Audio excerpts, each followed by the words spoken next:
Hi friends, ನಿಮ್ಮೆಲ್ಲರಿಗೂ ನನ್ನ YouTube ಚಾನಲ್ಗೆ ಸ್ವಾಗತ. ಫ್ರೆಂಡ್ಸ್, ಇವತ್ತು ನಾನು ನಮ್ಮ ಮನೇಲಿ ಕಡಲೆಕಾಳು ಸಾಂಬಾರನ್ನ ಮಾಡಿದ್ದೀನಿ. ಮಸಾಲೆ ಸಾಂಬಾರು ಟೇಸ್ಟ್ ತುಂಬ ಚೆನ್ನಾಗಿ ಬಂದಿದೆ. ರೆಸಿಪಿ ನೀವು ಮಾಡೋದಂತ ನೋಡ್ಕೊಂಡು ಬರೋಣ. ಈಗ ನಾನು ಒಂದು ಬಾಣಲೆಯಲ್ಲಿ ಒಂದು ಈರುಳ್ಳಿನ ಹಚ್ಚಿ ಹಾಕೊಂಡಿದ್ದೀನಿ, ಒಂದು ದೊಡ್ಡ ಈರುಳ್ಳಿನ. ಇದನ್ನು ಸ್ವಲ್ಪ ನಾವು ಚೆನ್ನಾಗಿ ಫ್ರೈ ಮಾಡ್ಕೊಳ್ಳೋಣ. ಅದ್ರ ಜೊತೆ ನಾನು ಇವತ್ತು ಶುಂಠಿ ಬೆಳ್ಳುಳ್ಳಿನ ಹಾಕ್ಕೊಳ್ತಾ ಇದ್ದೀನಿ, ಚಕ್ಕೆ ಲವಂಗ ಮೆಣಸನ್ನು ಹಾಕ್ಕೊಳ್ತಾ ಇದ್ದೀನಿ. ಇದಕ್ಕೆ ನಾನು ಹಚ್ಕೊಂಡಿರೋ 3 ಟೊಮೊಟೊನೂ ಹಾಕ್ಕೊಂಡು ಇದನ್ನೆಲ್ಲ ಸ್ವಲ್ಪ ಚೆನ್ನಾಗಿ ಫ್ರೈ ಮಾಡ್ಕೊಳ್ಳೋಣ.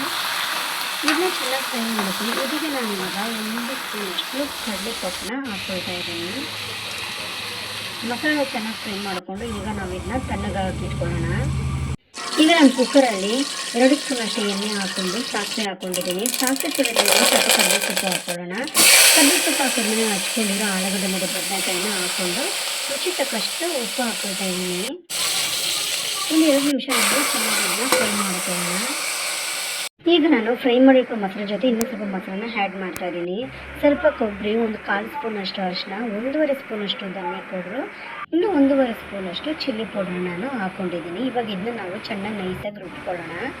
ನೋಡಿ ಫ್ರೆಂಡ್ಸ್, ನಾನು ಮಸಾಲೆ ರುಬ್ಬ ಹಾಕ್ಕೊಂಡಿದ್ದೀನಿ. ಇದನ್ನೇನು ನಾವು ಚೆನ್ನಾಗಿ ಫ್ರೈ ಮಾಡೋ ಅವಶ್ಯಕತೆ ಇಲ್ಲ. ಇವಾಗ ಇದಕ್ಕೆ ನಾನು ಬೇಯಿಸಿರೋ ಕಡಲೆಕಾಳನ್ನ ನೀರು ಸಮೇತ ಹಾಕ್ಕೊಳ್ತಾ ಇದ್ದೀನಿ. ಇದಕ್ಕೆ ನಾವು ಎಷ್ಟು ನೀರು ಸಾಂಬಾರು ಅದಕ್ಕೆ ಎಷ್ಟು ಬೇಕೋ ಅಷ್ಟು ನಾವು ಹಾಕ್ಕೊಳ್ಬಹುದು. ಇದು ಪೂರಿಗೆ, ದೋಸೆಗೆ ಇರುತ್ತೆ.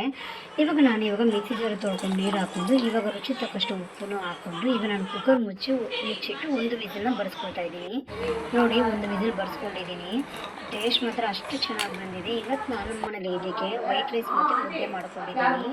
ನನ್ನ ರೆಸಿಪಿ ನಿಮ್ಗೆ ಇಷ್ಟ ಆಗಿದ್ರೆ ಶೇರ್ ಮಾಡಿ, ಕಮೆಂಟ್ ಮಾಡಿ, ಲೈಕ್ ಮಾಡಿ. ನನ್ನ ಯೂಟ್ಯೂಬ್ ಚಾನಲ್ನ ಸಬ್ಸ್ಕ್ರೈಬ್ ಮಾಡೋದನ್ನ ಮರಿಬೇಡಿ. Thank you friends, bye bye.